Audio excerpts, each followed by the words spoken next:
Bwana, mambo ni mengi sana juu ya hiki ambacho kinachoendelea sasa hivi, na tumeweza kuona namna ambavyo bibie Zuchu anavyopendwa na bwana mkubwa Diamond Platnumz, na wengi wao waliweza kuzungumza vingi na kusema ya kwamba Diamond Platnumz huwa hapendagi mwanamke, bali anakuwa na mwanamke akisha mchoka basi anatemana naye. Lakini kwa bwana mkubwa Diamond Platnumz hii imekuwa tofauti sana na vile ambavyo watu wengine wanavyofikiri, kwa sababu kuna vingi ambavyo vimeweza kutokea na wengi wao walitamani sana kuweza kujua uhalisia wa maisha ya bwana mkubwa Diamond Platnumz na anafanyaje mpaka hawa watu wanakuwa wanaelewana pasipokuwa na migogoro ya aina yoyote. Lakini kuna vingi vimeweza kutokea na wengi wao walitamani sana kuweza kujua ukweli huu ambao umekuwa ukitokea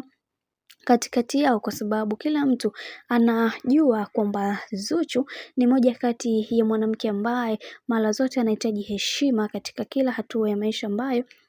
anayopiga, na wengi wao waliweza kuzungumza vingi wakisema kiukweli tunatakiwa kuweza kupambana kuweza kuhakikisha kila kitu kinakwenda kuwa sawa, kwa sababu kuna vingi ambavyo vimeweza kutokea na wengi wao walitamani sana kuweza kuhakikisha maisha ya bibie huyu yanakuwa katika misingi na mikakati iliyo bora. Maana watu wengi waliamini ya kwamba Zuchu hatoweza kudumu katika maisha ya bibie Zuchu, lakini imekuwa tofauti na kila mtu aliweza kuzungumza vingi na kusema wacha tuone mwisho wa haya yote itakuwaje. Maana kila mtu anajua ya kwamba Zuchu ni moja kati ya mtu ambaye mara zote huwa anatamani kuweza kupata amani na furaha. Lakini leo hii tumeweza kuona Diamond Platnumz ameweza kumappreciate